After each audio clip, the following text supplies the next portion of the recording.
me. I'm Shamsia Ali. I'm the Development Director here at Healthy Brains Global Initiative. Welcome to the 4th session in our series introducing outcomes-based contracting. Today's session, we're going to look through sort of working capital and understanding the need for working capital and how you can address that, given that on an outcomes-based contract, you're not receiving payment possibly too much further down the line when the deliverables are starting to be achieved. So how do you plug that gap, the need for cash, the need for capital, so that you can start mobilizing and delivering the program? As ever, you will hear from Richard Johnson, our CEO. Richard has nearly 25 years, something like that, Richard, in the field of outcomes and outcomes-based contracting. So a wealth of expertise and experience in this sector. Richard will talk through the various options, the advantages and disadvantages, as well as giving you a bit of a background and context to outcomes-based contracts. His presentation actually nicely feeds into impact bonds, which is where Amit Shah comes in. Amit, it's so wonderful to have you join us. We always try and have these sessions, deliver them with a partner, and so it's great honour to have Amit Shah from Bridges here on the call with us. Amit is one of the investment directors there, and similarly, Amit, you have a wealth of experience on outcomes-based contracting from your past experience at Social Finance, but also currently with Bridges. And Bridges are involved in a number of impact bonds, which Amit will talk about in his presentation, which will cover, broadly speaking, sort of the investor's perspective. And Amit, I hope I can ask you that when you do your presentation, if you could also give a bit more of a background to yourself. I know you will give a background to Bridges, it's in the presentation, but I'd love to hear a little bit more about you, and I think you will do more justice with that than I could ever do. So that's great. I will also just introduce you to a couple of other colleagues from HBGI on this call. Anna's got her camera on. Anna is new, and this is Anna's first session with us in terms of the series on outcomes-based contract. Anna is our new Chief of Staff. Lovely to have Anna on board, and I hope you find it helpful and useful this session. Thank you. Hello, everyone. It's great to meet you. Great. And then Rachel is driving our slide. Rachel, as ever, thank you so much. As this is the 4th session, we've had 3 other sessions. I'm not going to give an overview of Healthy Brains Global Initiative. I think most of you are familiar with who we are. I will put the link to our website on the chat. You can have a look at that. Advance warning, we apologise for the slight state of our website. We're actually going through a refresh now, so it will look even more jazzy and dynamic in a few weeks. The previous 3 sessions, which was a further introduction to outcomes-based contracts, the recording and the presentations from those are also on our website. Again, I'll put the link on the chat a little bit later, so you won't have missed out on those sessions if you weren't able to join us live. And then I will just finish off with a bit of housekeeping. You will notice that we are recording the session. Please, if you can, just to avoid background noise, please do stay on mute. We absolutely want to hear from you. We have built in sessions time after Richard's and Amit's presentation for questions and comments. But in the meantime, please do type away in the chat. We will be monitoring them. We will answer and respond to them. Bizarrely, Richard also somehow manages to monitor and answer those comments in the chat, even though he's doing a presentation, which is always quite impressive. I guess the message there is we will be reviewing those comments, so please do feel away to type. We do want to hear from you. I think there's nothing more from me as part of welcome. Richard, pleasure to hand over to you to get us started. Thank you, Shamsia, and thank you everybody for taking the time to join today. I hope you're going to find it interesting. I'm absolutely delighted that we have Amit here with us from Bridges, one of the leading social investors in this space, with years and years of experience of outcomes-based contracting. So it will be great to hear from them. And we really wanted you to get this perspective from the investor side of their understanding of these contracting models. And he will take you through that. My usual disclaimer, I'm going to give you a little bit of a recap on outcomes contracting, why we like outcomes contracting, what we think are the components that make it work, and a little bit about the cash gap question, which leads us on to Amit's session. I am not an academic. This is not based on research that I have published. This is based on experience of setting up, running, managing, being involved in operations over the years. And it's on the basis of those observations that that I offer you these suggestions around outcomes contracting and hopefully some interesting thoughts for you to take away. Up until the Taliban took over Afghanistan again, for about 4 years, I was in the country for roughly a week every month, working with a couple of teams, one on labour migration and youth unemployment, and one on shifting basic and essential health services to performance-based contracts. Whilst we were there, an independent review was undertaken of a women's economic empowerment programme. This programme was being funded by USAID, and the total value of the contract was $100 million. The evaluation was done 2/3 of the way through their delivery, and it identified the fact that $60 million had been spent. Big tick. They'd spent 2/3 of their money, roughly 2/3 of the way through. The evaluation also reported that this programme, Women's Economic Empowerment, had managed to assist 12 women to secure employment. 12 at a cost of 60 million. This wasn't particularly questioned as a lack of performance because success wasn't necessarily measured in those terms. But it's one of the most stark examples that I've come across of how grant-based programs, contracts which are inadequately performance managed and which don't focus and center themselves on some definition of success which is meaningful to their participants, are very much failing, are part of a broken system. Can I have the next slide, please? So this is typically how the World Bank, the Global Fund, and others would pay for something like a training program. We've got our experts sitting within the donor, the lender. They maybe contract that expertise out, but there we sit remotely in London or in DC or in Geneva, and we decide what should be delivered. We prescribe the program and we agree what we're going to pay for those inputs, possibly on some sort of competitive basis. Quite rightly, the bank or the Global Fund won't then go and implement themselves, but they have an implementing partner within the country. As far as possible, it will be the government. The government then goes out and hires the trainers, sets up the venues, runs the training. Training is delivered and receipts are gathered for the expenditure. And on the basis of those receipts, the government partner is effectively reimbursed. And for the Global Fund, they'll have a locally based local fund agent who goes through each of those receipts one by one. And there'll be hundreds, thousands of receipts for every little part of the programme. There may be some monitoring and evaluation alongside that, but it is likely that the monitoring and evaluation will feed into some sort of report that happens after the training has happened. And it's precisely that structure of funding, that structure of remote prescription, that focus on reimbursing costs, which leads to the sort of failure that I just described in that Women's Economic Empowerment Programme. Next slide, please. One day, whilst I was in Afghanistan, I went into a meeting room. The previous meeting had ended and they left, leaving behind on the table a report, which I picked up and read with some interest. It was from the people responsible for road building in the country. And it detailed the money that they had spent building their roads and where those roads had been built. And in a number of cases, a large number of cases, road had been built, tarmac or whatever it was there had been laid, but these roads did not link anywhere with anywhere.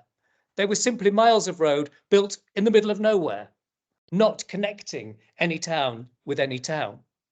The road had been built, they'd spent their money, they had, I suppose, met those measures of success such as they were, but that road had achieved no meaningful function. Can I have the next slide, please? So I think, well, we think at HBGI, that in order to try and minimize that sort of waste, in order to try and challenge that sort of underperformance, you need, as far as possible, to connect your payments to delivery. Ideally, to the outcomes that that delivery achieves. We need to agree what the outcomes are that we're looking for, agree what we're willing to pay for them, and then leave the service provision to innovate, to flex, to design itself around the service users to maximize the number of those outcomes that they achieve. Next slide, please. I've talked about this before in these sessions, but just quickly to recap, it was at the World Bank that I first came across the results chain. I suppose it's not far away from a theory of change, and it's fairly straightforward in that in the delivery of a program, you've got inputs, outputs, outcomes, and impact. And along the bottom here, there you've got the example of a training program in an employment context where your training being delivered would be your input. If you complete that training, achieve your qualification, there's your output. The outcome that we're looking for is someone securing a job and sustaining that job, with an impact of reduced unemployment, increased economic prosperity, whatever it might be. And as far as possible, we will look to attach our money to that outcome. As far as possible, that's what we'll look to pay for. Can I have the next slide, please? Attaching the money to the outcomes in this way most closely aligns the incentives, and contracting is a lot about incentives. We want to align the incentives of the commissioner, the contracting body, with the incentives of the service provider, and quite crucially, with the incentives with the needs of the service user. One of the things that has struck me most strongly over the last 25 years is that when within the program we start to talk about outcomes, or more generally about performance, we start to see a shift in the culture within that service delivery. When people start to talk about how do we deliver more performance, what do we do to keep doing more of this, to keep achieving more of these outcomes, they start to look at the way they're delivering, the way they're thinking in a completely different way. It might sound a little bit woolly, but the culture of the service completely changes. If you get the contract design right, this is not just about quantity. This is not just about as many outcomes as possible. If you define the outcome correctly, it's about quality as well. I don't just want to get people into rubbish jobs. I want to get people into jobs that earn a certain salary, that meet certain minimum standards. I want to get people into those jobs from communities that are currently excluded from those jobs, that are supposedly hard to reach or hard to help. The outcomes then that I'm achieving are of genuine quality as well. I can run a training program for 50,000 people at $50 a head, and it looks really cheap, great value for money. But if only 50 of that 50,000 then go on to get jobs, or 12, as we saw in that Afghanistan example, it's appalling value for money. Value for money is when we achieve the maximum possible outcomes that we can for the people who are accessing that program. It's potentially an attractive model for the commissioner, for the contracting body, because they'll pass the risk of underperformance onto the service provider or whoever is funding that service provider. In that first example that we looked at, where the World Bank or the Global Fund is paying for all of the inputs, when they're paying for that training program for the 50,000 people, if the training fails, they still have to carry the cost. Volume risk is a key part of these operations in terms of ensuring that you've got enough people to get onto the program. And I want to incentivize my service provider to reach deep into those excluded communities. This is a particularly powerful model when we start to look at populations that are currently underserved, such as within TB testing or immunizations. The populations that our programs currently don't reach, we could incentivize service providers to reach them through attaching payments to the outcomes within those populations. There's great fatigue across the people funding these programs right now. If we show them the actual results, if we show them that we're not getting 12 people into jobs, but 1,200 people into jobs, and we show them the life experiences that we change, that surely can address some of that fatigue and attract the funding towards us, I suppose. In order to manage these programs effectively, you have got to manage them transparently. You generate a lot of live data to understand what's going on this month in my program in order to achieve my outcomes next month or 3 months down the line. And it's vital that that transparency continues and is basically made publicly available. There was a change of government in the UK in 2012. The coalition government came in and they recontracted all of their employment programs.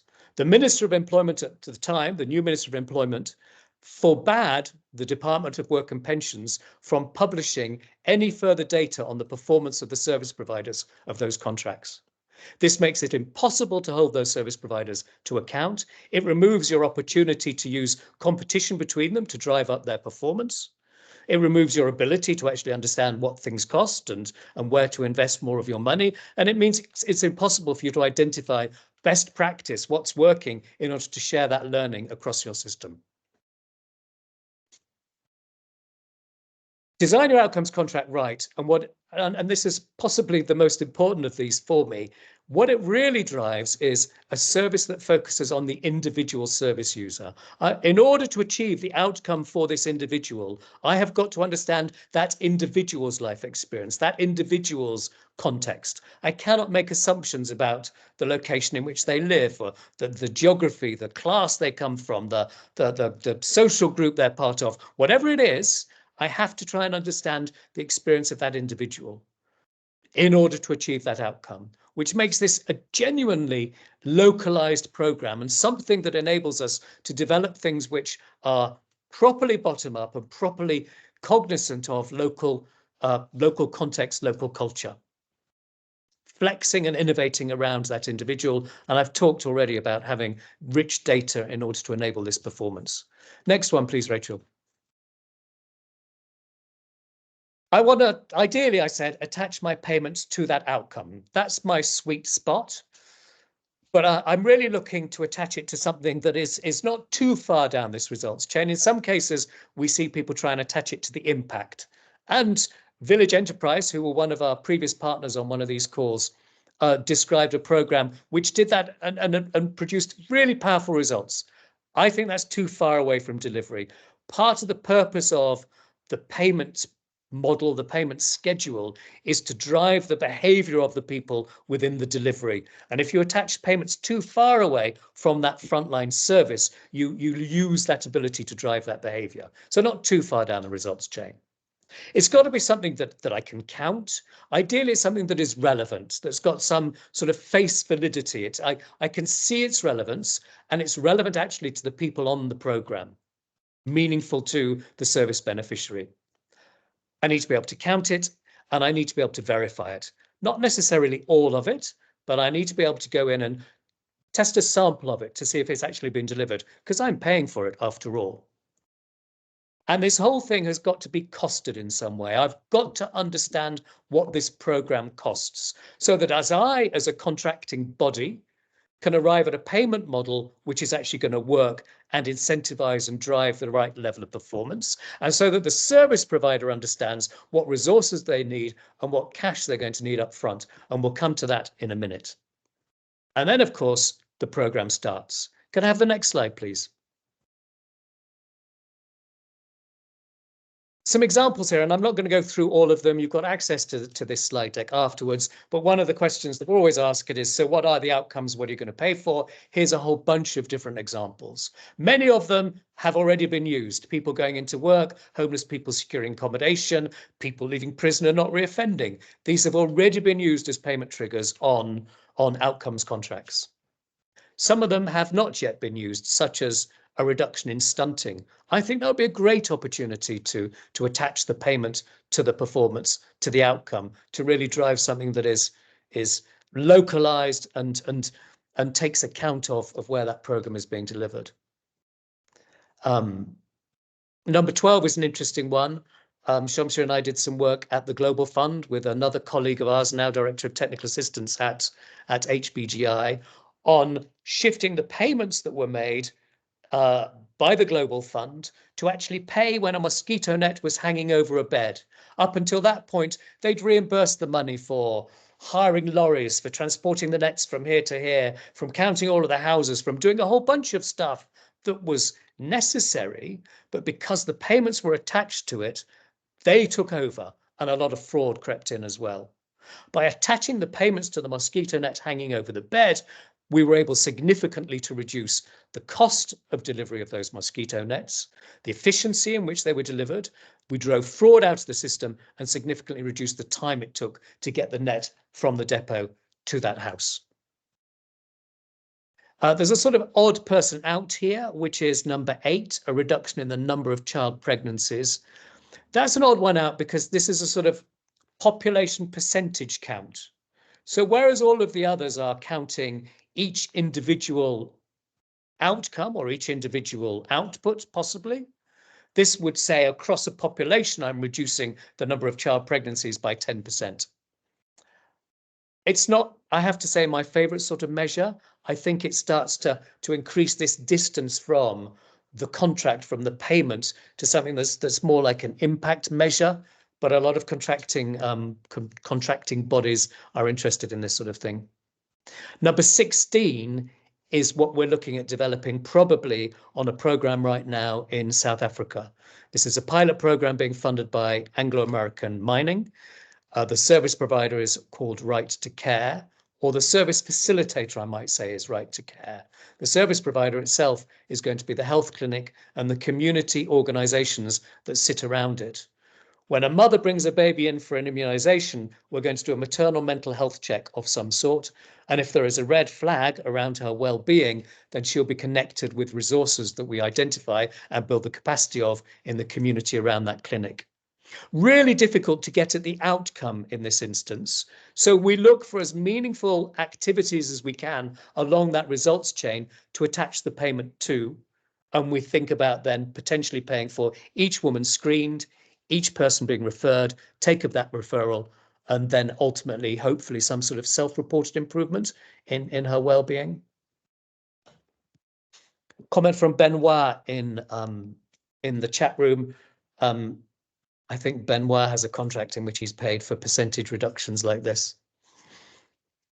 Though appears to similarly share my concern in terms of the attribution. The further you push down this line of the results chain, the more you are questioned on the extent to which your program actually is the cause of the impact that is being delivered, the attribution there. Though to a certain extent, I think that the people who research around this space and question the efficacy of the model lose sight of the fact that we can spend 20 million and get 12 women into jobs, or we can spend 60 million and get 1,200 women into jobs. Let's keep it simple and focus on actually those meaningful outcomes that really make a difference to people's lives. Next slide, please. So you've got to get the contract right. You've got to decide what you're going to be paying for. And we really need to base this on some sort of common definition of success. We need to define what it is that success looks like in this program, what the meaningful outcome is, what success is right for the individual on the program. And we've got to design our perfect outcomes contract. And that is only part of the battle. Once the contract is in play, it is vital that you then have proactive performance management wrapped around that delivery. So that might look like, on a monthly basis, a performance review at which a performance pack is produced, detailing within that past month everything that has happened within that period of time, so that you can question it, challenge it, test it, and ask, what are we going to do differently next month? Where are we going to invest our money next month in order to raise that performance, in order to deliver more outcomes? And we talked more about this in an earlier session on performance management. In order for all of this to happen, we've got to have the right level of capacity within our contracting body, within our service provider. But to be honest, the best way to build that is for them to start on this journey and start contracting in this way. Of course, there's a whole bunch of other components of success behind this, such as having the right staff with the right levels of motivation, having some good IT in place to collect the data. But for me, all of those really fall out of a good definition of what success looks like, getting the payments right, focusing this program on delivering as much performance as possible, And then the provision is going to say, if I've got to deliver that performance, who are the people I need for it? What skills have they got? How do I maintain them working at their best? Next, please. But we have this problem. If we're going to attach our money to the outcome, if we're going to pay the service provider when they get people into jobs and keep them in those jobs, what about all of the stuff they do leading up to that? What about they've got to open an office, they've got to employ some staff, they've got to go into the community and engage with the unemployed people, the people looking for work. They may have to do some work with those individuals to create budgets for them when they go into jobs so they understand how they'll be better off in work. They might have to do some personal development programs with them. They might have to buy them clothes for interviews. They might have to teach them how to apply for jobs. They might have to polish their CVs. Whatever it is, there's a whole bunch of inputs and outputs ahead of that outcome.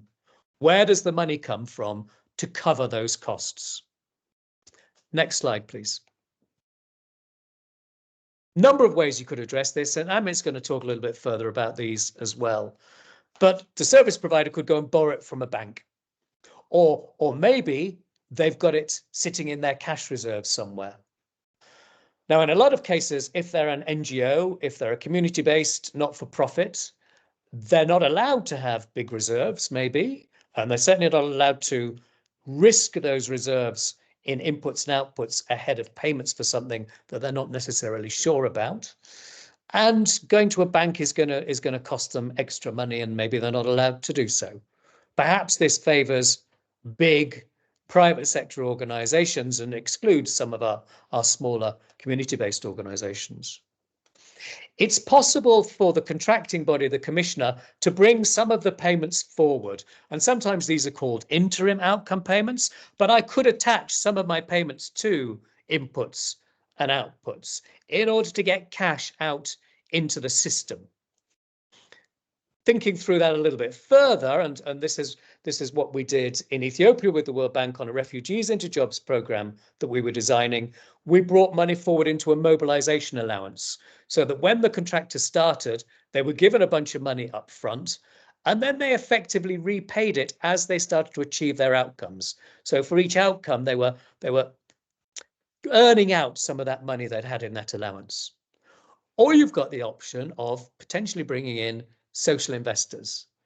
And this is sometimes called social or development impact bonds. I don't think it has to be called that, but that's generally what the model is called. The next slide, please.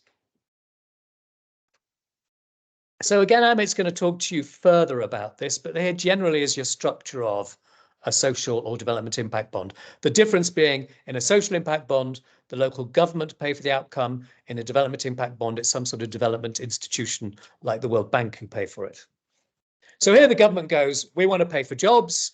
That's what we're going to attach the money to. The service provider goes, but I haven't got the working capital, the cash to cover my costs ahead of those outcomes.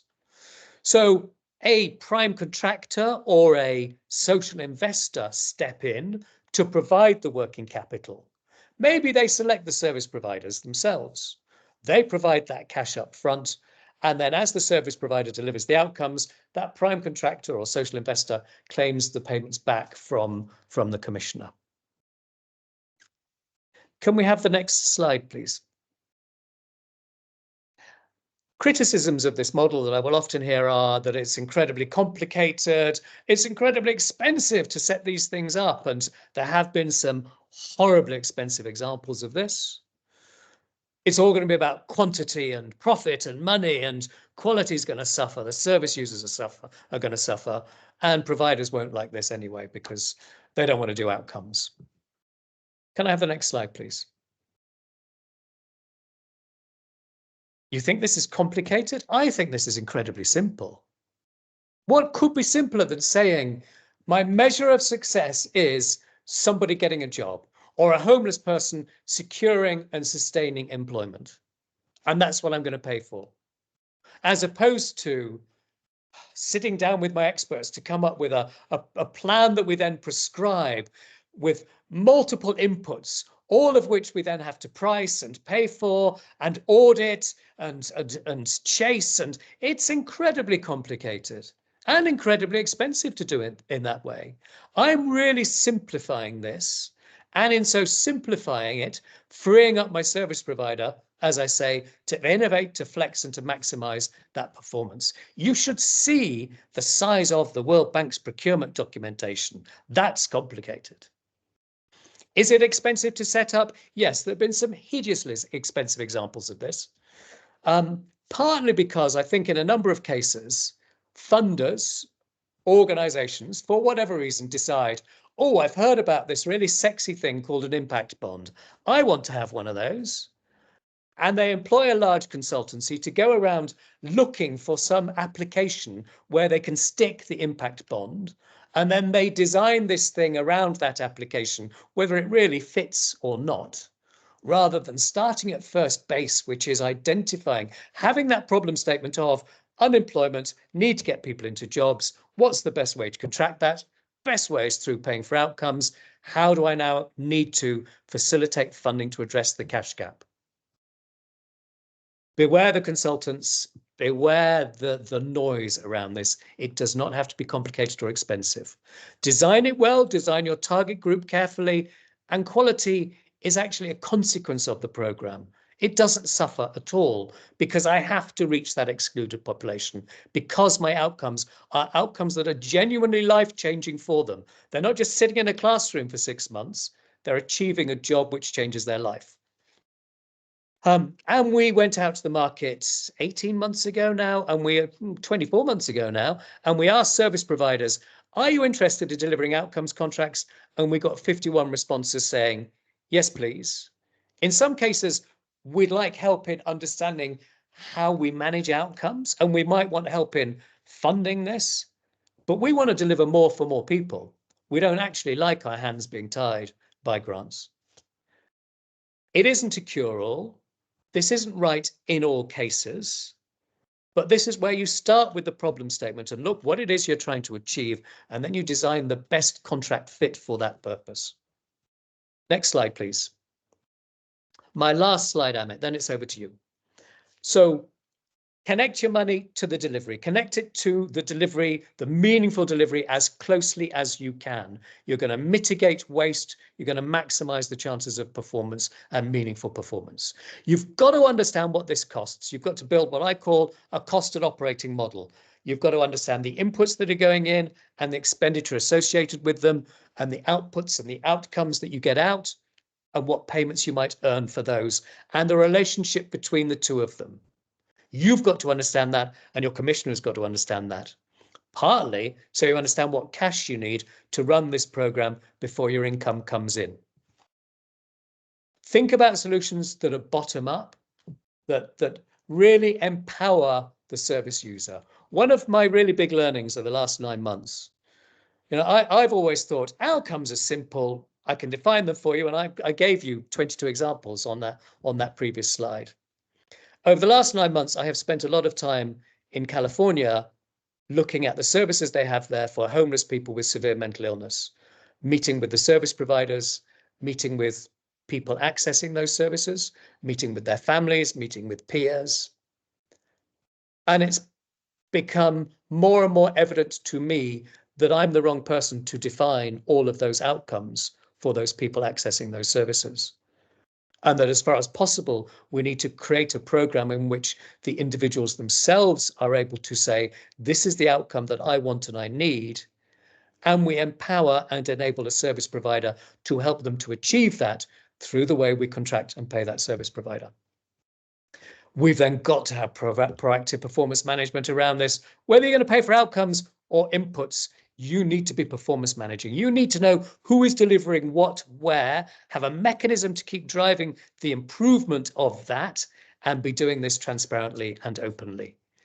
All the time facilitating this question of, where do I need to spend my money? Not how do I do this more cheaply, because I want to cut my costs, but where do I spend more in order to achieve more of those outcomes? That's it from me. That's my roller coaster ride through outcomes contracting. You may have heard an awful lot of it from me before. Amit is going to take us through now more of a detailed look at those impact bonds and the role that they have played in those and in social investment and outcomes more generally. But Shamsia, did you want to pause for question, or should we carry on? Yes, please. Thank you, Richard. That was great to hear the recap and then also the options.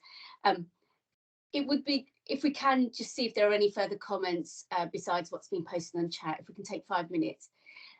Well, please do raise your virtual hand if you'd like to ask a question. And whilst we wait for people to sort of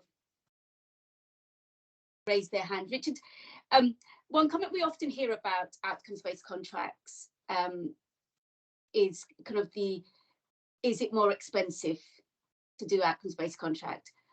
But kind of just picking up on your point about where can I spend to deliver more? It's really not about the cost, but how effective your spend is in the outcomes, in the impact you're having. And Amit is going to pick up on this point precisely, and I think he has a slide on it.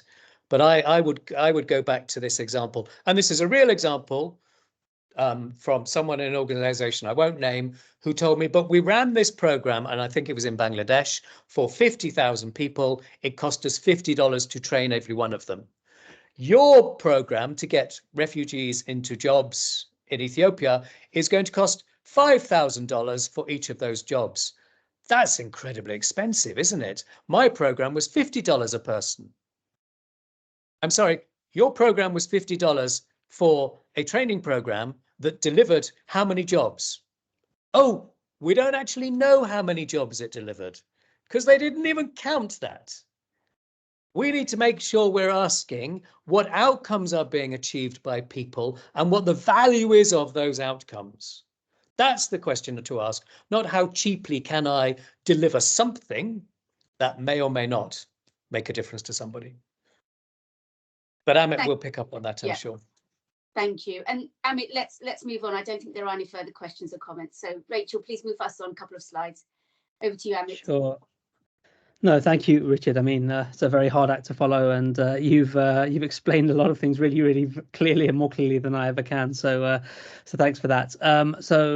Yeah, as Richard mentions, I'm Amit. I work for an organisation called Bridges Outcomes Partnerships, and we are. People call us an investor. Technically, we are definitely not an investor. Actually, we are a fund manager. We manage money on behalf of other investors, and it's mainly a lot of government funding. So organisations like Big Society Capital, British International Investment, the Development Finance Corporation of the US, a lot of foundations too, like Esme Fairbairn and the UBS Optimus Foundation.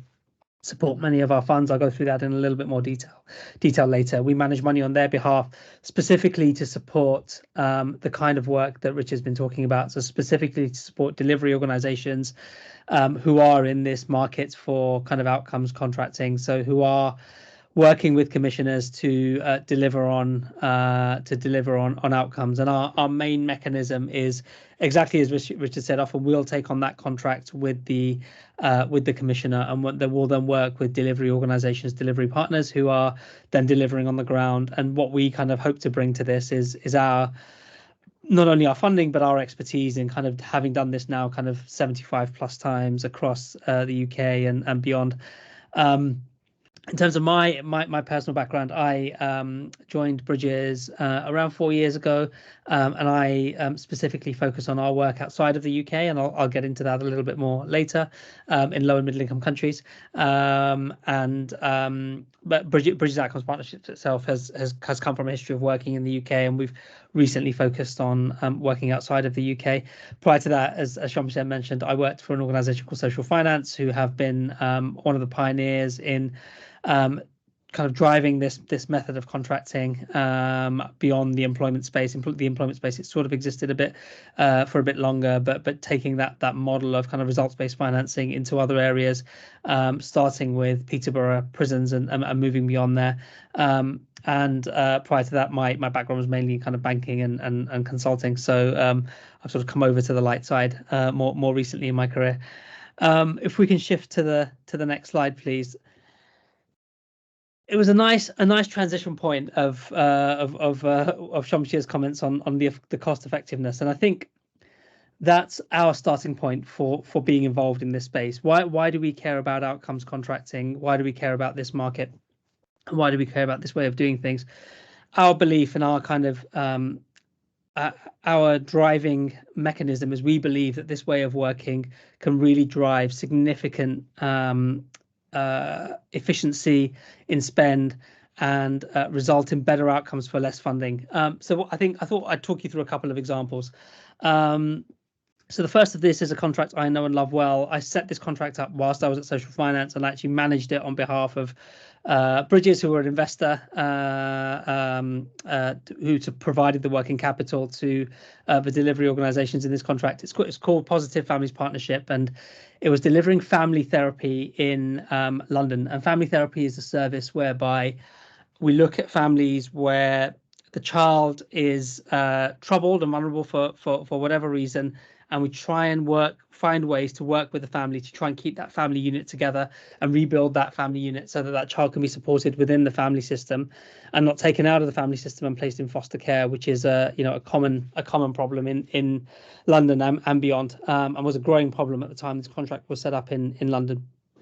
And the dynamics of this contract was that we set it up so that the government, in this case, it was initially 5 local councils and moved up to 10 by the end of the contract.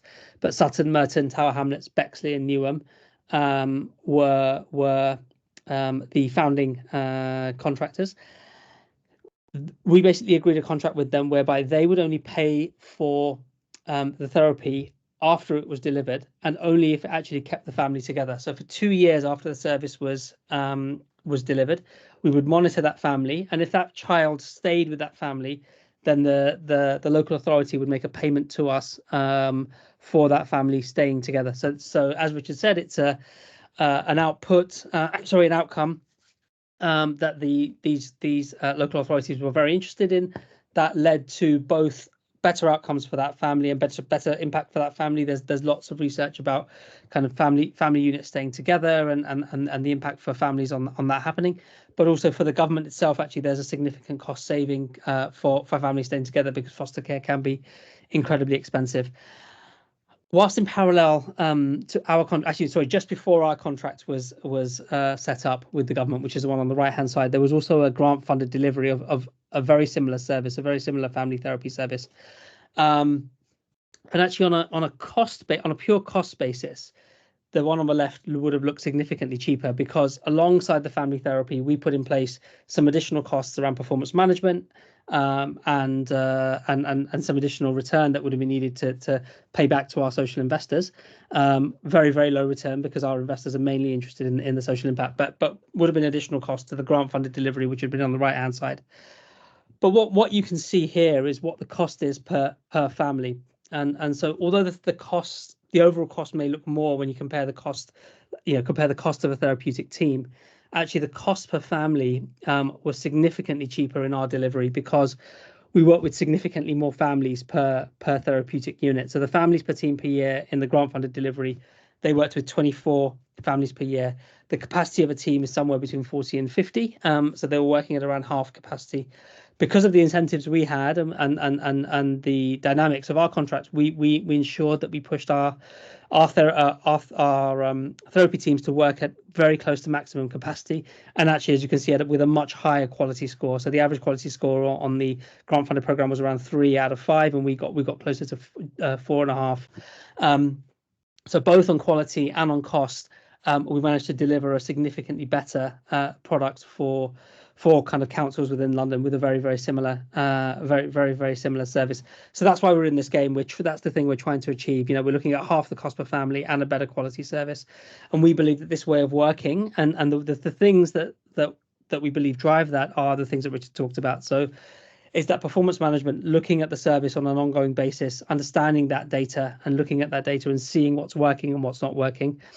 And then when things are not working, being able to make change and innovate and redistribute your spend to be able to focus on things that drive delivery. So, for example, some things that we did in this contract, we added in additional supervisor capability over the service on the left. So normally with these teams, you would have one supervisor for between 6 and 8 therapists. We actually put in place two supervisors because we actually believed that additional supervision would support those therapists to deliver more effectively.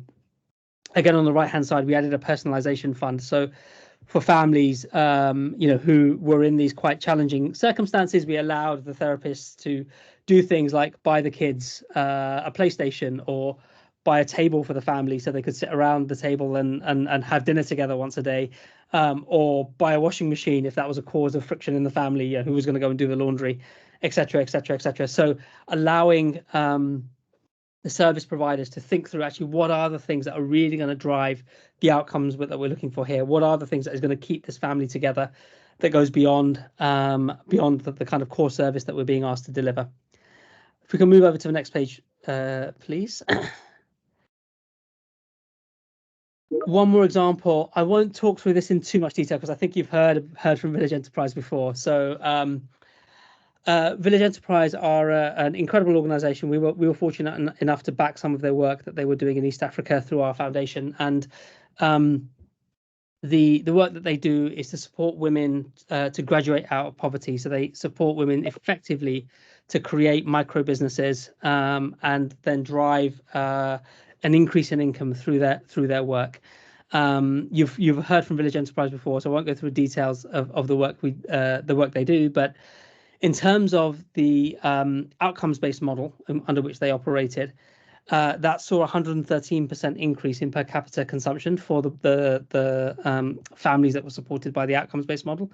At the same time, they were running 2 non-outcomes-based programs, one in other geographies, so not in Kenya, and one in the same geography. And actually, the increase in per capita consumption there was significantly lower, around half of what we'd achieved on the DIB program.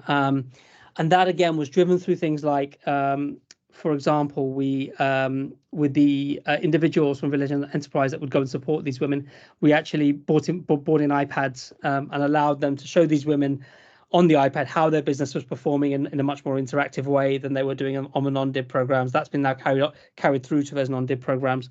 But it's allowing for those innovations to happen that we believe that kind of drives the value in outcomes-based models, be them SIBs, DIBs, or other models.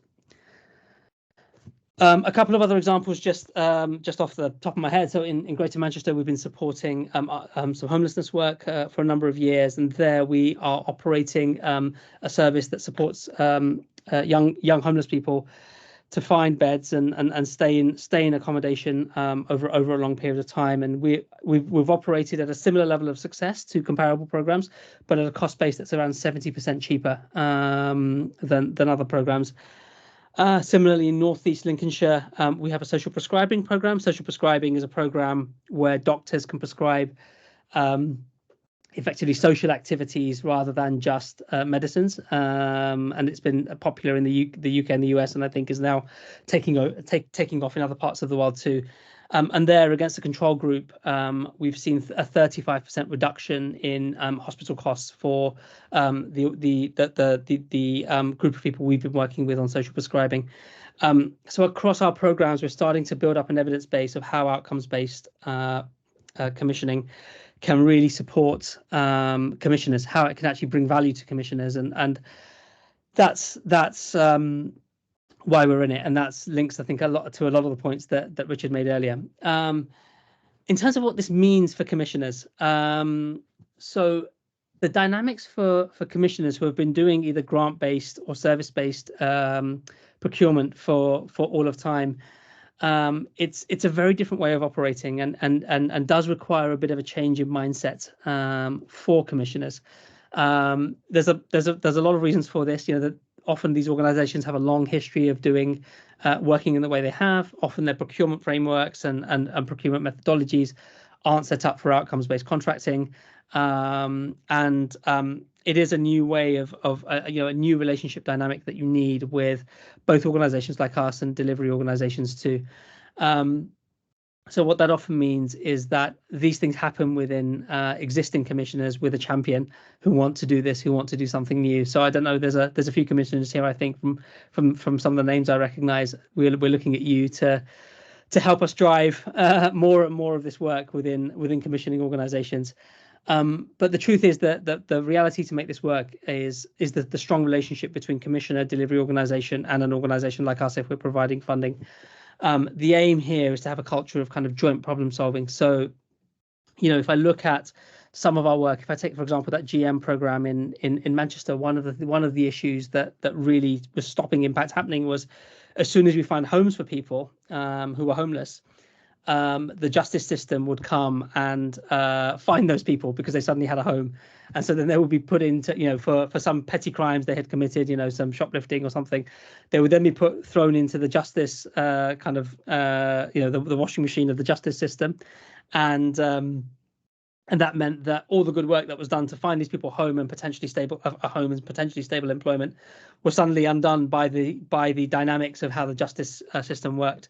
So actually, the commissioner there, Greater Manchester Authority, helped us work with the local justice provision in Manchester and said, look, if the young people who are going through this service find a home and are finding a stable life, don't pull them through the justice system immediately. Allow them some time to settle. Allow the service to work. And if it is working, can we sort of effectively not put them through the justice system in the usual way, and allow these people then to build their lives and find a way through to employment and finding a home, etc., that will give them a stable foundation for the rest of their lives. So it's things like that which have really had a strong impact in driving the social value, the social outcomes that we all hope to see. The final point, I think, is the mindset is different because it's not about providing a grant for some specific delivery. It's about commissioning the outcomes. It's about letting go of the specifics of how things are delivered and focusing on the strategic objectives that you have as a commissioner. So it's about letting delivery organizations and letting organizations like us work with those delivery organizations to deliver on the outcomes, knowing that you'll only need to pay if those outcomes are actually delivered. And then working through your internal dynamics of contract management to allow for that space for these contracts to deliver on outcomes.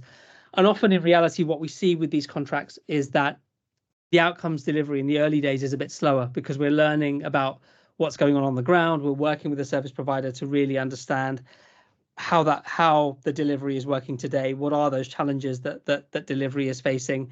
And then we're working with service providers, with delivery organizations to understand how do we break those down? How can we break through the challenges we're seeing? How can we really push and invest on innovation to allow us to kind of break those barriers down and really kind of supercharge the delivery of outcomes. Next slide, please.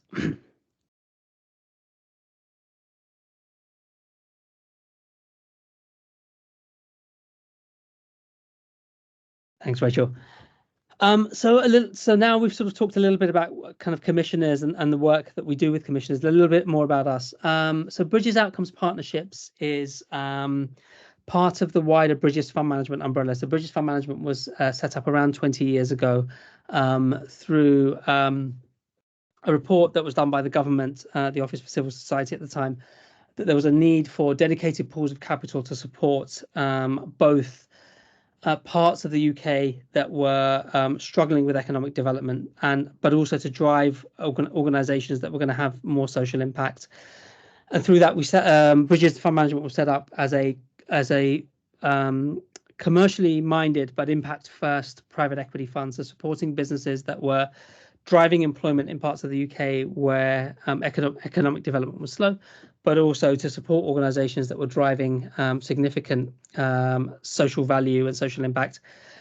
And that work's been going on for 20 years and continues to be a big part of the Bridges Fund Management umbrella. And beyond that, we've now branched out into kind of impact first real estate, and that's now one of our biggest pools of capital. But around 15 years ago, there was a realization, and again, another report done by the Office for Civil Society to say that there was a need for some capital in the UK that supported NGOs and social enterprises, organisations that would perhaps not have a commercial business model, but their impact could be supercharged with access to the right kinds of capital and the right kind of social loans, etc. And that's when the social entrepreneur pool of funding was set up within Bridges, initially funded by the Office for Civil Society and Esme Fairbairn and Nesta and a group of family offices. And there we supported directly a group of NGOs with loans, as well as made our first supported our first outcomes projects. And it was there that we had a bit of a realization that kind of outcomes-based contracting was a really exciting model to really deliver value with the funding that we had in our fingertips. So in the social entrepreneur pool of funding, we actually supported 13 based outcomes projects. And after that, we actually decided to launch dedicated pools of capital to support outcomes partnerships of the type that Richard described. And we've now so we've now got two pools of capital in the UK. So the Social Impact Bond Pool of Funding and the Social Outcomes Initiative. Between them, we've supported now 60 contracts. Our investors there are mainly government organisations, social impact-minded foundations, and a number of family offices. But all of our investors are really focused on what's the social impact of our work. We are actually a not-for-profit fund manager, so we work on a not-for-profit basis, and our returns back to most of our investors are, they're looking for very low, often capital back in real terms is the rate of return broadly that they're looking for. So in the UK, we've been doing this work for about 15 years, and more recently, about 5 years ago, we started exploring doing this work outside of the UK. So we have been constantly asked to look at, can we support outcomes-based models outside of the UK? We never had the mandate or the capital to do that. We made our first we sort of stuck our toe in the water with an investment through our foundation with Village Enterprises, as I described before. And we also supported an employment contract in Palestine that, Richard, I think you were involved with too. And there was a realization actually that we could take the learnings that we've had of doing this in the UK to the international space, to low and middle income countries, to development impact bonds. And so we co-designed a fund with the UBS Optimus Foundation, which is now called the SDG Outcomes Fund Initiative, and which is anchored by British International Investment and DFC, so which are the development finance organisations of the UK and US respectively. That fund launched a couple of years ago, and that's the pool of capital that I'm most actively involved with. So I'm looking at kind of supporting outcomes-based contracting in lower middle-income countries. And I see Benoit on the call here, and he's one of the delivery organisations, TICO, that we've supported through that fund already, with a program in Kenya looking at sexual health outcomes in parts of Nairobi and other parts of Kenya. And maybe at some point I can ask Benoit to unmute and talk a little bit about the work that we've done together. But no, it's been a really exciting development for us, and we've now supported 11 different partnerships. That's gone up to 13 now in the fund, and I can walk through some examples if we can flip over to the next page, please. So in the UK, the top line here is a few of the UK partnerships we've worked on. And Stronger Families Together is the family therapy program I mentioned in London. We've actually rolled that out in Suffolk and Norfolk too. That's been a really exciting development that we've seen the growth of outcomes contracting, of focusing on the same issue areas, but in different regions. And that program is running and going strong in both Suffolk and Norfolk. Kirklees Better Outcomes Partnerships has become a very holistic model of delivering outcomes to different vulnerable groups in Kirklees. Started off focusing on homelessness and employment, is now actually changing to include victims of domestic abuse, and actually looking potentially beyond that as well. It's becoming almost a place-based model of supporting a part of the UK across a range of outcomes, and Kirklees have been very excited by working in an outcomes-based model. And the last model here. Oh, sorry, someone coming in? You're good to carry on. You're good to carry on, Amit. Thank you. Okay. The last one in the UK here is, as I mentioned before, social prescribing, we're working with the government, the NHS in Northamptonshire.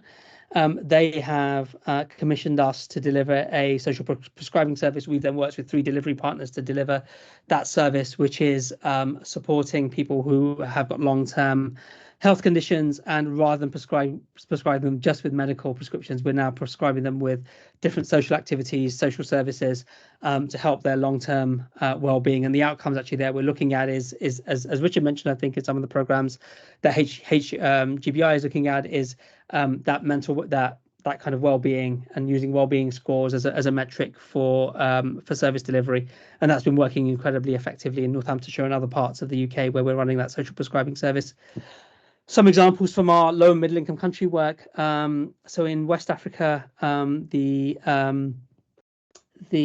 Education Outcomes Fund has launched 2 programs, one in Sierra Leone and one in Ghana, focused on basic education. So it's working with primary schools to improve the quality of education outcomes being delivered. And there, the outcome metric is effectively student learning outcomes. So we are being measured against a control group of schools.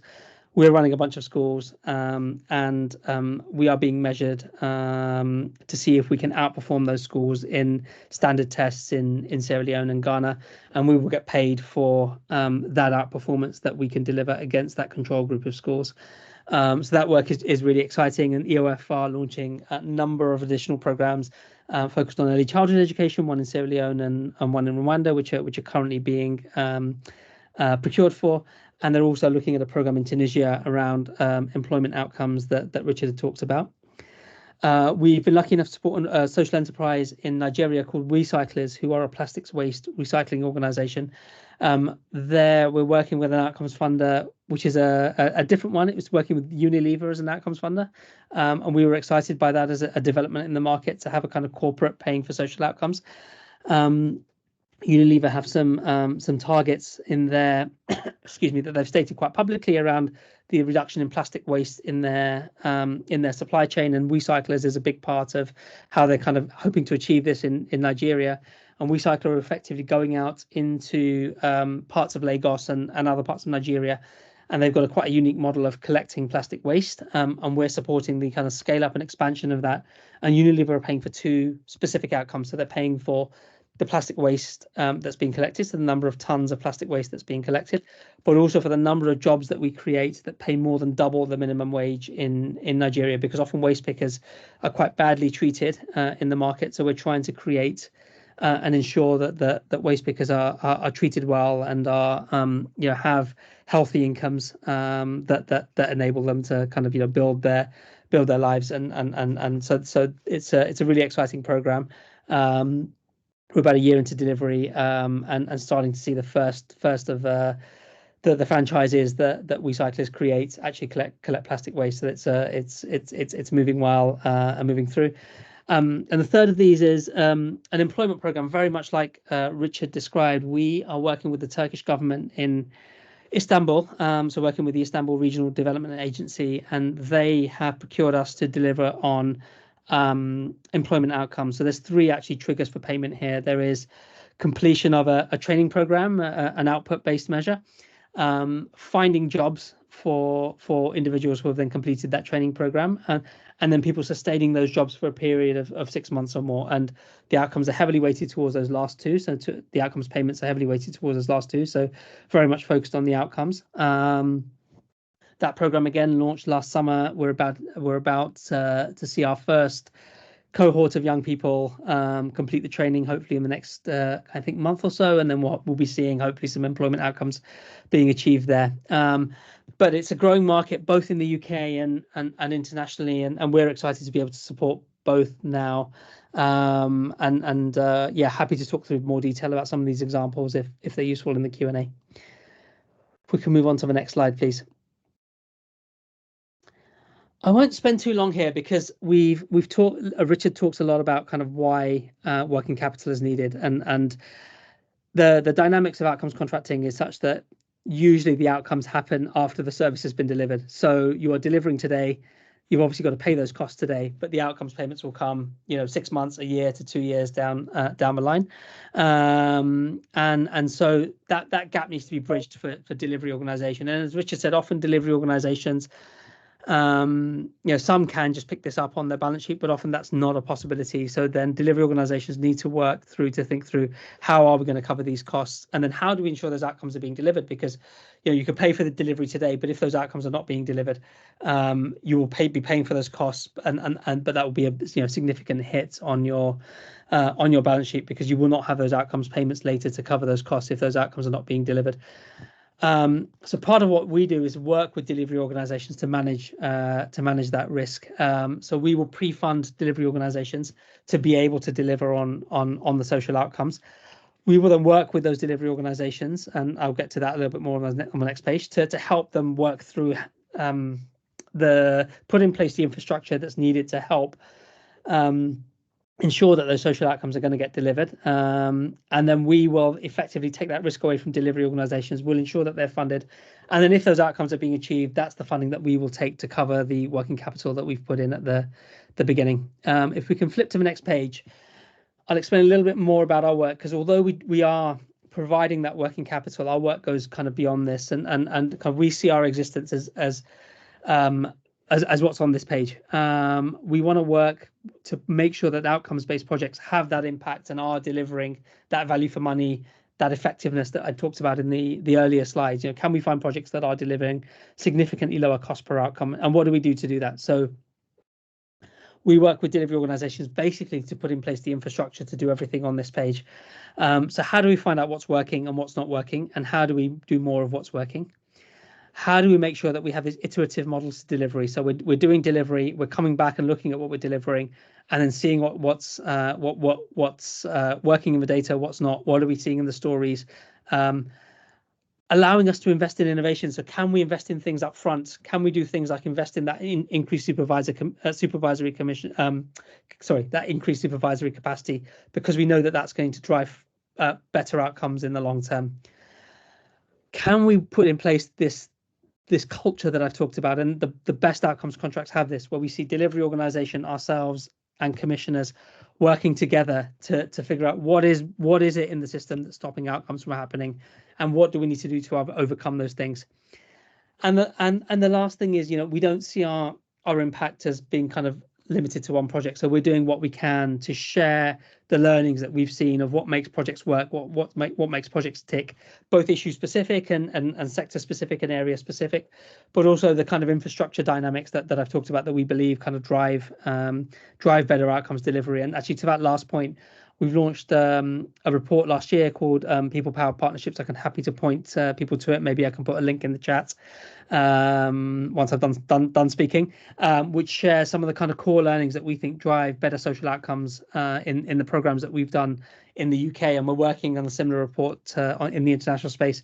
Our work there's a bit newer, so it'll be a little while before that's out. But we're certainly kind of interested in sharing the learnings that we've taken from our international work too. If we can shift over to the next slide, please. Again, we're not the only funding game in town. So as Richard mentioned, there's many ways to fund these, and different outcomes contracts have seen different models. Here, this is just a subset of some of the things that some of the most common things that we see. So delivery organizations, you can fund this from your own balance sheet if you have the capability. It's easy and cheap. You don't have any other organizations to work with, so there's no due diligence required. But obviously, the impact of that is it means that you're taking on that risk. So you're taking on the risk of spending the delivery costs up front, and B, that the risk that those outcomes may or may not happen. Often for kind of NGOs, for charities, that's not a risk that they are able to take on. It can be a challenge. And for commissioners, actually, the dynamic here is if this is the only game in town, if this is the only way of doing this, you will get a very specific subset of delivery organizations who can bid. Organizations that are large enough to take this risk on and have the capacity and willingness to take this risk on. Often that does preclude smaller delivery organizations that are not for profit, often from participating in outcomes-based work. Similarly, with borrowing from the bank, the benefits here are there are obviously lots and lots of banks out there. Most organizations have an existing relationship with a bank, and so actually may make that due diligence process easy. This obviously doesn't mitigate the financial risk because you have to pay that loan back. depending on where you are in the world, the interest rates can vary quite significantly on bank loans, and your relationship with the bank, etc., can have some significant impact there. So actually, this could be a very expensive way to do this. And working with a bank, there's often very strict due diligence that needs to happen. Also, you may be asked to put collateral up against any loans you're getting to cover the risks here. So again, could be an interesting option if you're a larger organization and have some strong relationships and some strong credit relationships with banks. But normally the organizations we work with find this isn't really an option for them. Outside of us, there's a number of other social investors in the market. In the UK, there's organizations like Big Issue Invest, the social investment business. The benefits here, their kind of return requirements are often concessionary, lower than market rate, and they're usually more mission aligned than the borrowing from banks. There aren't many others out there that I know of that have been actively focused on outcomes contracting. So others may beg to differ, but there's a few other kind of social impact investors focused on the international space, and all of them will require due diligence like we will.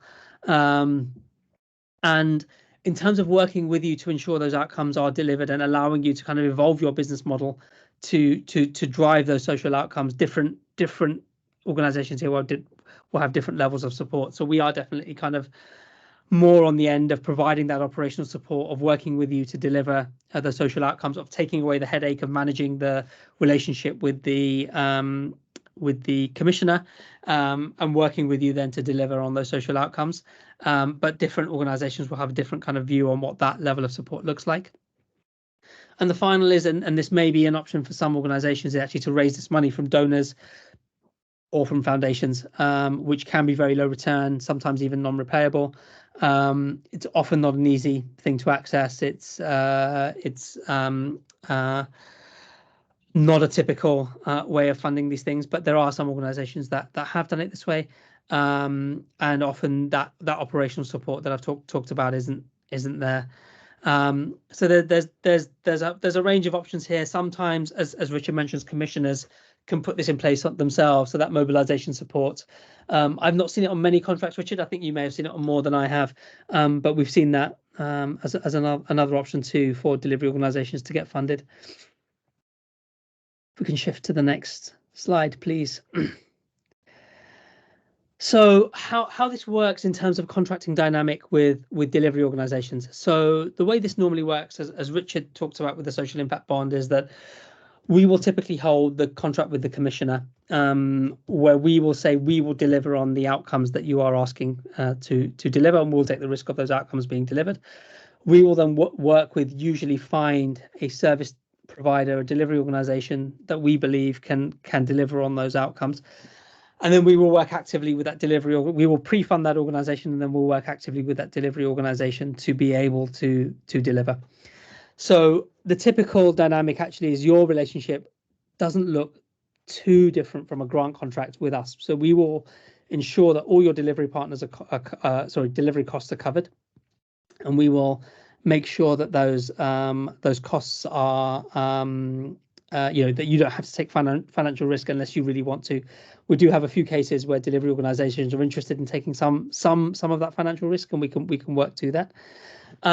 And then we will, in part of that contract, we will work with you. So we will provide you with resource, support, infrastructure to work together to then deliver on the metrics that we're being asked to deliver on by the contract, by the commissioner. And we will then support you to invest in delivery. So we will not only enable you to kind of have the existing delivery costs, but if things are needed, if we need to pre-fund things that weren't in your budget today, but we believe would lead to better outcomes and more social value, we can help do that. So we can shift our costs and shift our model of funding to kind of be able to pre-fund things, to change that cost base to actually fund things that we think are going to deliver better social outcomes and better social value. So that's the dynamic of the kind of contracts that we would have with you. And ideally, we'd see this very much as a partnership. So working very closely together to look at the data, to look at the stories coming out on the ground, and work together to think through what are the strategic changes that we want to make to service delivery that we think are going to result in better social value, better social outcomes. If we can shift to the next slide, please. So in some of the underlying mechanics, I've talked a bit about the contractual relationship. As I say, typically we'll hold the contract with the outcomes funders, with the commissioners, and we would then have a delivery agreement with you. In some cases, the delivery partner does hold the contract with the outcomes funder, and then we provide a loan into that organization. That may or may not work for different delivery organizations, as it obviously has some balance sheet implications for those organizations, and we can work either way. Our preference is for the former, so to have so where we hold the contract because we think it makes it life easier for delivery organizations, but happy to consider both. From a funding standpoint, as I mentioned, we will typically cover all your costs, all your overheads, and we will look to be flexible with that funding to be able to fund innovation where we can. We don't want you to be taking financial risk unless you want to, so we can typically cover the costs of delivery either in advance or in arrears, depending on the delivery organizations we're working with. In terms of the working relationship, this is absolutely crucial to us.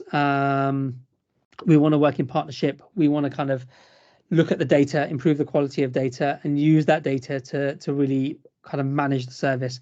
So what's important to us is not reporting. It's not data for data's sake. It's what data can we collect together that is going to allow us to make more informed decisions. In most cases, we will allocate members of our team to do that performance management work that Richard talked about, who will work with you as a delivery organization and put in place those building blocks, that infrastructure to have that that continuous mechanism to look at the quality of service that's being delivered and see where we can make improvements. And what does that look like from a governance standpoint? It's regular meetings, usually monthly, to manage outcomes delivery. That's usually looking at, what have we spent this month, what's worked, what hasn't worked, what can we do differently, and can we kind of make a case for effectively a business case for spending on things that we think are going to deliver more outcomes. We would also have regular meetings with the outcomes funders alongside the delivery organization, usually to problem solve any issues, any more structural issues that are faced in delivering outcomes, and see if there's ways we can work through those, as well as obviously updating them on the progress on contracts. Next slide, please. So what do we look for when we're working with delivery partners? The way we find delivery partners can vary significantly. So sometimes we're procuring for delivery partners. Sometimes we build a relationship with the delivery partner because they've reached out to us. But we're looking for the same things regardless. We're looking for some form of track record in delivery in the areas that we're talking about. So some evidence that you can deliver outcomes, some evidence that you have been able to work in this space before and you have an understanding of what's needed. More importantly than that, or kind of very, very closely aligned to that, is that you really do understand the challenges and that you see on the ground in terms of outcomes delivery, and you've got some very good ideas of how that could be improved. The best conversations I have with delivery organizations right at the beginning are organizations that say, we've been wanting to do X, Y, and Z, but we've not been able to do them because the contract hasn't allowed us to do so. We believe that's what's really going to unlock value here. Those kinds of conversations really get me excited. That usually happens when we have a team that really wants to solve the problems at hand, and has the skills and wants to really solve. Is very passionate about the problem that they're trying to solve. And linked to that is that that team has a really good grip on kind of the costs of delivery and managing the finances around a program. We're about financial management because we want to show the social value, and the social value to us is usually a cost per outcome. So because there's two dynamics there. Are we delivering on the social outcomes? But then what is the cost of each of the social outcomes being delivered? And it's the latter of those that's really important to know in order to make sure we are delivering social value. And so we're looking for teams that have a really, really good grip and a really good understanding of kind of how they are delivering social value. What are the things they're spending on that are working? What are the things they're spending on that are not? And how can they kind of reduce that cost per outcome? Linked to that again is the data. So not only the data of their own delivery, but also data about the broader market in the kind of issue area in which they're operating. What is working? What evidence do they have of what is working in their own delivery? What is not, etc.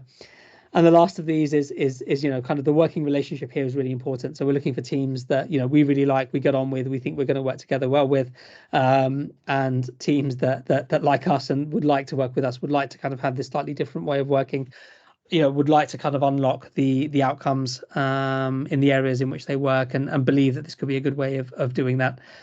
So that's a really fundamental thing. Is we're going to be working together with you for 3, 5, maybe 10 years, and we want to make sure that working relationship is really strong from the off.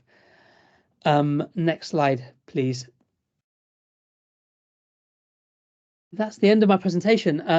So I hope that's been useful and has given you a bit of a flavour and insight of the kinds of things we do, the kinds of things we look at, the kinds of organisations we work with, etc.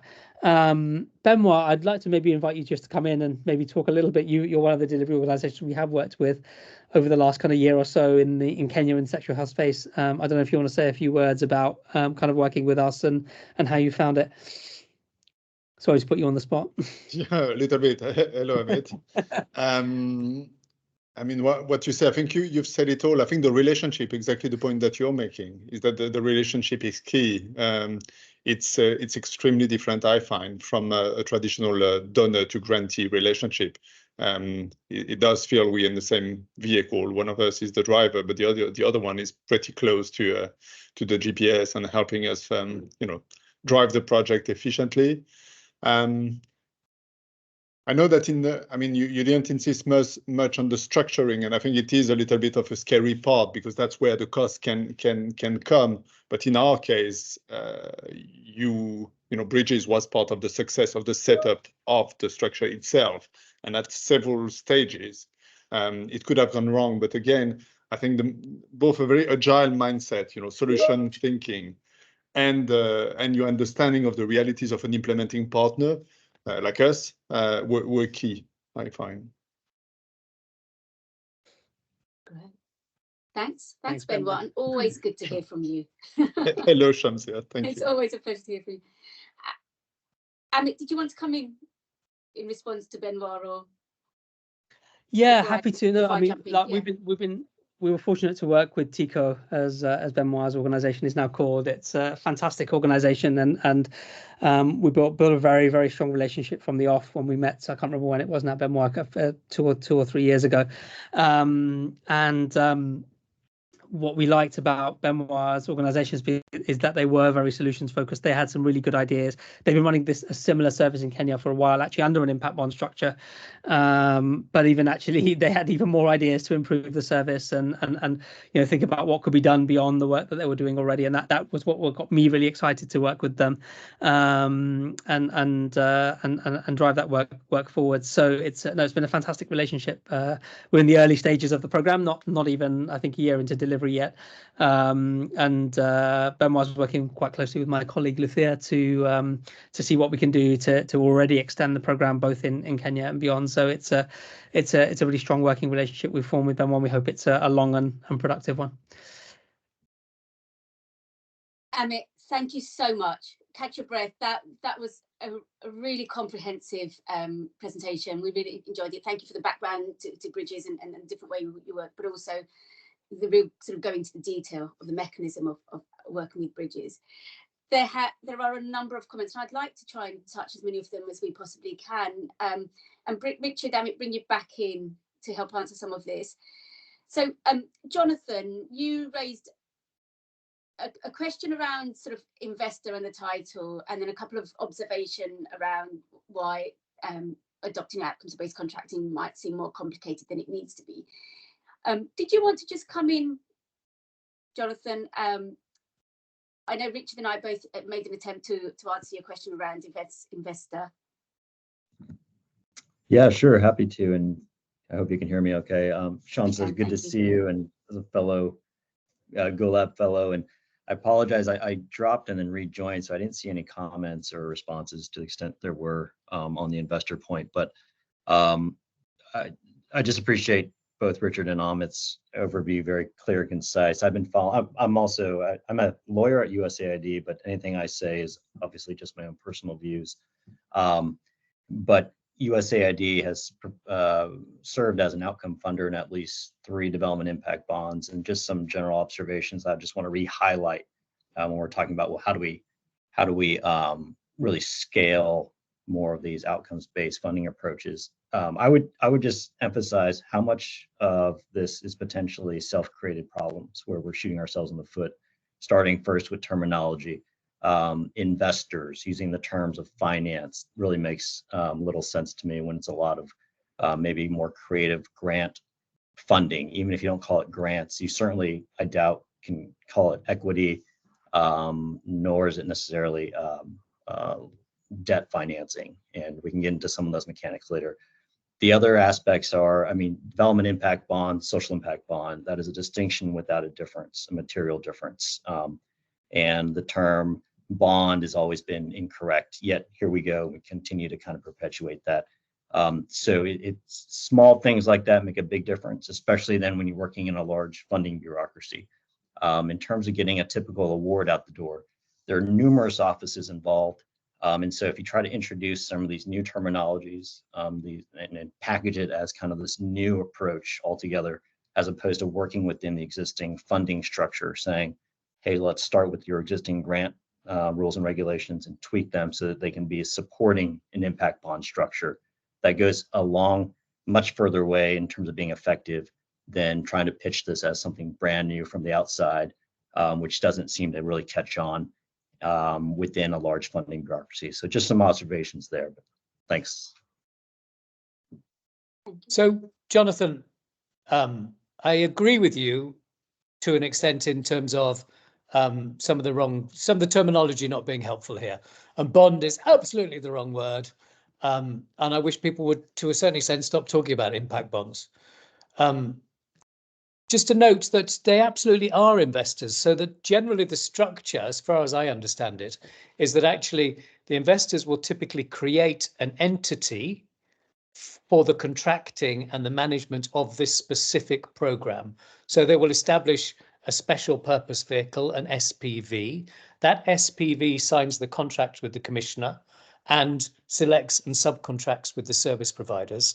And the investors put money into that SPV, which it uses to pay for that provision.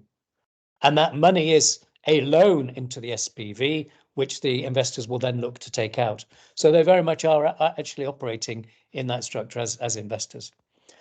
Having said all of that, and going back to your point about doing it within a grant funding structure. So I'm afraid I absolutely disagree that we need to do it within a grant funding structure, because I think the grant funding structures are broken. But I want to do performance-based contracting. So I want to contract and pay for this program on the basis of its performance. That's my starting point. Secondary to that is the question of, if I'm paying for performance, do I create a cash gap at the beginning of the program of some sort? If I create a cash gap, then there's ways for me to address it. We've discussed some of them here. I'm borrowing it, I'm using my reserves, or there are going to be interim outcome payments. The commissioner is going to give me some money up front. I've got to understand the cash gap itself. Then there are ways to address it. And at some point, we might get to social investors who provide me with a loan. But it's a means to an end for me. And that end is paying for performance on the program, as opposed to handing out a grant that is too often disconnected from that desired performance. Yeah, just quickly in response, I think we're really agreeing on the same thing, but talking about it differently. So, okay, 100% agree that this is all a means to an end. The other aspect, though, in terms of, is it financing, or using loans versus grant funding? I think grants are getting a bad rap in terms of people are still stuck in this mindset that it is just merely a handout. You give, money and then you hope for the best. That's basically not how grants have to be designed, even if that's how they traditionally have been designed. So it's fundamentally about a design question. You can still take grant funding or grant capital and design it in a smart way that's outcomes-based focus, that drives performance, that provides incentives. And it doesn't have to be done as a loan, doesn't have to be done as a zero interest loan or even a forgivable loan. Those kinds of instruments have implications financially, legally, and other kind of regulatory issues, depending on how they're actually designed. And so my point has always been, you can do a lot of these structures through tweaking of existing grant instruments, through the use of existing grants, regulations, and rules. You don't have to actually go over into doing so-called innovative finance by utilizing debt capital and certainly not equity. So I think there's just kind of fundamental misunderstanding as to what is grant capital and what are so-called traditional grants, and why can't we really just adapt existing grant instruments to make them work so that it's driving outcomes, not just paying for inputs. And that is absolutely doable. Yeah. No, And I mean, I that's couldn't. Sorry, Amit, you go ahead. No, go ahead. No, Jonathan, I think I couldn't agree with you more, and I'd love to kind of have a conversation with you about this, because this is exactly the kind of conversation I want to be having. I think one thing that happened with social impact bonds is they sort of became sexy. And so they became this thing that people wanted to do, and they wanted to do a social impact bond rather than focusing on why are we doing a social impact bond, exactly as you and Richard were both talking about it. The financing and all of that stuff should be a means to an end, and that the end should be how can we deliver better value services with the funding that we have available, and how can we improve the quality of what we're delivering with the funding we have available. And the more we can move the market to think about it from that perspective, because the other thing that Richard talks about, right at the beginning, was that these things are costly and they're complex. Actually, if they deliver much more social value, you can accept that additional cost and complexity if it does exist. What you can't do it if it doesn't. But so refocusing the mind and refocusing the attention on what are we trying to achieve, and what we're all trying to achieve is better quality service delivery that's delivering better outcomes for less money. That's the key here. But you're absolutely right, Jonathan. I'd love to kind of maybe knock heads with you at some point to work through how we can kind of drive that language and kind of have that conversation in a way that's going to be kind of resonate with different organizations, because I think you're absolutely right. We can, a lot of this can be unlocking the existing spend that's happening, but just doing it more efficiently and more effectively. That's the way we should be positioning this work. I'd just be a little bit careful here. And USAID, Jonathan, I have never contracted with the USAID, so I don't know the nature of your contracting process. But I have been involved with a number of global institutions and their contracting and their procurement. And to say that we can do it within those existing systems is potentially problematic, because we have to first fundamentally challenge what they view as success within those systems. And fundamentally, within at least two of these organizations, they measure success in terms of what they call disbursement or absorption. And in simple terms, that means, have we spent the money? Have I got the money out of the door? And unless I've got the money out of the door, I have failed. I was actually informed on one project that I was working, which was heading to failure. It should never start. It was not going to work. It was a youth employment program in Pakistan, and the wrong government agency was partnering with it. And I was told, look, Richard, a bad project is better than no project, because we'd be spending the money. And that's I'm afraid the thinking that has to be challenged, because we've got to be asking, I mean, you described it there, we want to be saying we're all here to deliver better outcomes for more people. Well, we need our institutional systems to be geared up to be measuring, to be delivering more outcomes for more people, and measuring success in those terms, not did I disperse or absorb the cash. And I think there is some new. Jonathan, please come in. Oh no, please, Hamza, feel free to finish your thought. No, we want to hear from you. So go ahead, and I'll come in if I need to. Thank you. Yeah, that's so Richard, I think we continue to agree more than perhaps you think.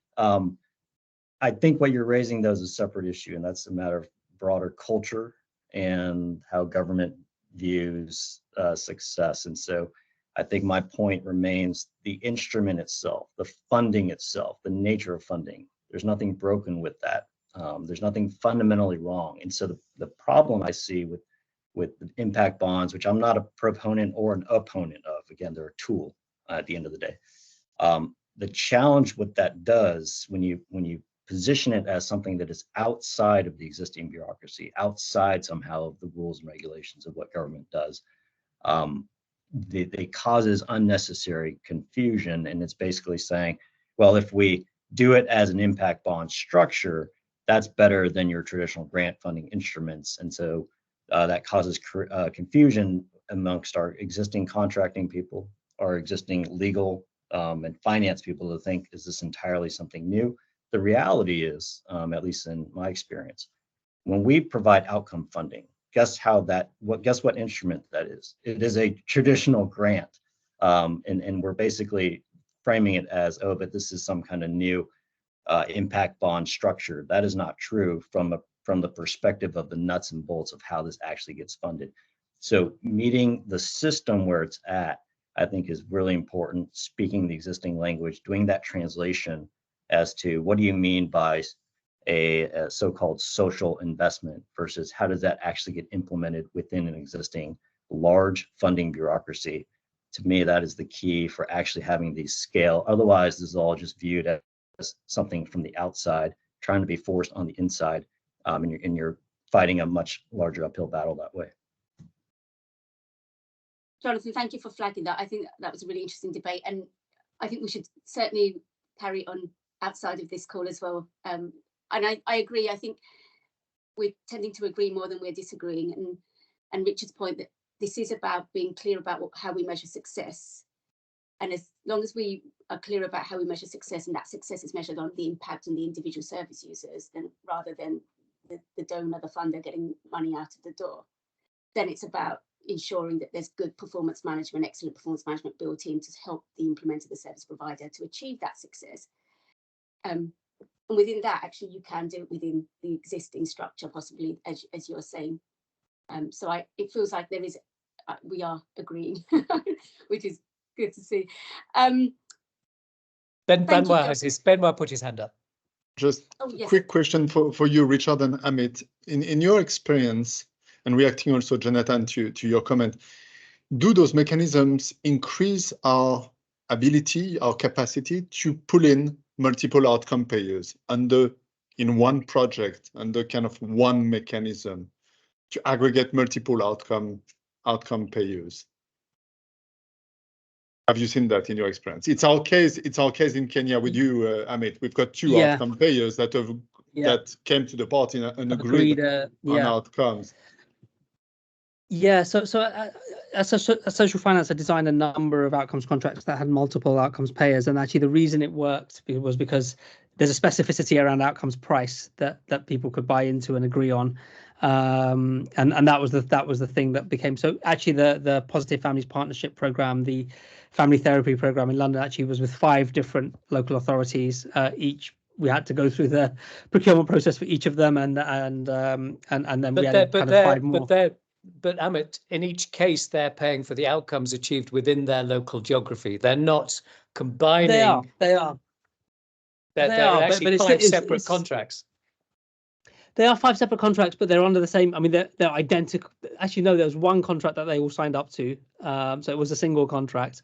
In Benoit, you've got 2 organisations paying for the same outcome in the So the next example was going to be kind of one of those, which, if I look through, even the programs in Sierra Leone and Ghana, there's funding from FCDO, but there's also some local government funding there as well in both cases. So we're starting to see it more and more. I think it was less common, and we are starting to see more and more kind of multiple outcomes payers. We're also looking at a contract in South Africa, where there's a combination of a city, the National Treasury, and the World Bank coming together to pay for homelessness outcomes in one of the cities in South Africa.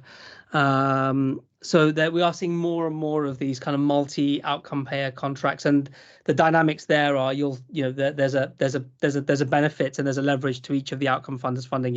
If they're only putting in a third of the total outcomes, that they're able to leverage the funding of the other organisations. Similarly, in the UK, West London Zone is a programme where there's funding from both the local authority, the schools. So the schools funding in the UK comes from a different pot of funding. Also some local philanthropists and some local corporates. So there's a very mixed outcomes funding pot there for the outcomes contract that was there. So there are there's increasing numbers of examples. It's still not, I think, common practice, Benoit, but it's, I think, becoming more and more organizations are seeing that leverage happen. We're also looking at a contract in Cote d'Ivoire at the moment where specifically one of the outcomes funders has said they want to only match fund another outcomes funder, specifically for this leverage issue. Is they want to, they want to see their money go further. So I think if we can get the narrative right, we will see more and more of it, and I think it can be valuable to outcomes funders to have other outcomes funders involved. I think it's a really interesting question, Benoit. And hearing Amit, so you've got these examples of different funders bringing their money together in order to pay for those outcomes.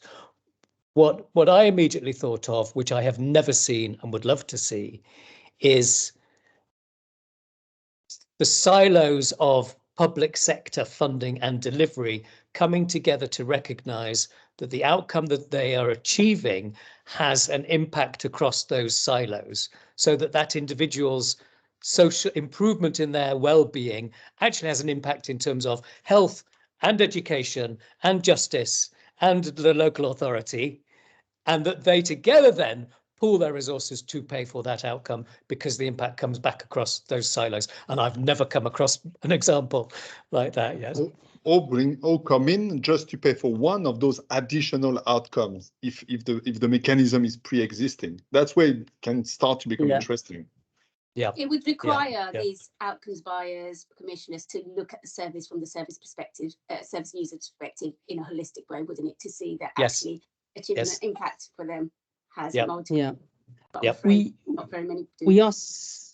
We're seeing a little bit of it in the nature-based space, actually. So when we look at environmental outcomes, we're starting to see a mix of buyers of kind of carbon credits versus biodiversity dynamics versus livelihoods. And actually there's three potentially, so in the project we're looking at, there's three potentially different outcomes payers who are paying for each of those specific outcomes from a project in a nature-based solution that we're looking. It's not come to market yet, so I can't say too much more yet. But so there may be some pockets of that, and maybe that might be an interesting kind of starting point where, because it is a little bit more distinct and easier to separate, I think, in that world.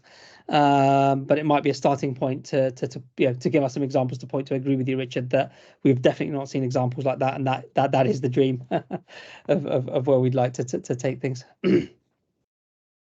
Thank you so much. I think we've addressed the other comments in the chat also in the interest of time.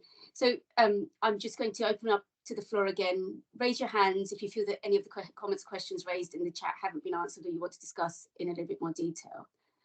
Otherwise, I'll move us along. I do want to just bring it back to, in terms of the theme. Oh, Alexis, please. Have I said the first name right? No, it's right. Thank you. Hello. If I'm not, so just a question for Amit. Thank you very much for your presentation. If I'm not mistaken, you mentioned that you were engaged in some work with UEFA, if I'm not mistaken. Sorry, Alexis, with who? UEFA. So the reason I'm asking this is because I think one of the fields where outcomes-based contracting can be really relevant is sports. And I was interested in hearing more of projects that you may have in the field. Yeah, I don't think I said UEFA. If I did, I apologize if that's what you heard. I can't remember what organization. I think it was Unilever that I said, maybe. Okay, that's rather than UEFA. No, I mean, I think you're right. There's some interesting ideas in sports, and one of my colleagues actually was presenting at a UEFA event yesterday. So there, I think there is some interesting things going on in the sports space. It's not an area actually I've been involved within as yet. I don't know, Richard or Shamsi, you may have seen some sports-based dynamics in the kind of the mental health and well-being area, but it's not something I've seen come to market in, at least across my desk as yet. It is an outcomes fund that we at HBGI are looking at establishing one of our thematic outcomes in collaboration with UNESCO. I had to get the right UN agency, and their Fit for Life initiative. But we're in the very early stages of that and have been for a while, talking to a number of potential donors and supporters. Alexi, the French Development Agency are in the middle of procuring a consultancy to help them develop something outcome based around sport in a couple of Francophone African countries. The countries to be determined, I think. Great, thank you very much. And I know GoLab were doing some stuff around sport as well and had a conference in Glasgow recently. I did see Andrea on the call, but I'm not sure if she's still there. But I'm sure Andrea can share the link to that. Great. Well, thank you so much. I guess I wanted to go back to one of Amit's slides and something also Richard said, you know, in terms of linking it back to the theme of this session, which is understanding working capital on outcomes-based contract. And as complicated as some of them might sound, impact bonds, SIBs and DIBs and the various names, they are one option of many options of kind of accessing capital on an outcomes-based contract. So they are one form of outcomes-based contract. Thank you so much, Richard and Amit, once again, for a really engaging and thought-provoking presentation. It's been an absolute pleasure, Amit, having you with us on this one. And Richard, you've seen us through 4 sessions now. So thank you for everything that you've contributed for these workshops. I've said the same thing 4 times, Shamsia, basically. In different ways and Yeah. through a different angle. But it's all been appreciated. Richard, thank you. And a particular thanks to the audience. Many of you have been with us from day one. We started these sessions about a year ago in response to the report that Richard mentioned in his presentation. This is the last one of the series for now, but we are very open to hearing your suggestions and comments, on kind of general feedback on these sessions and how have you found them, but B, if there is anything that you would like us to cover in a future session, please don't hesitate to reach out. My email address is all over the web. I'm getting spammed left, right and centre now. So I know that I'm easily foundable on the web, but they're also on this slide deck. If you want us to run another session on another topic, this session actually came about as a result of feedback from some of the service providers we had engaged with in producing our report. So we will put them on if there is a demand. So thank you again. We will make this presentation, the recording and the slide decks available on our website. I will drop you an email as soon as we've done that. But otherwise, I think it's goodbye. Amazing. Thank you, Shamsia, as well, for hosting. My pleasure. See you all on the other side.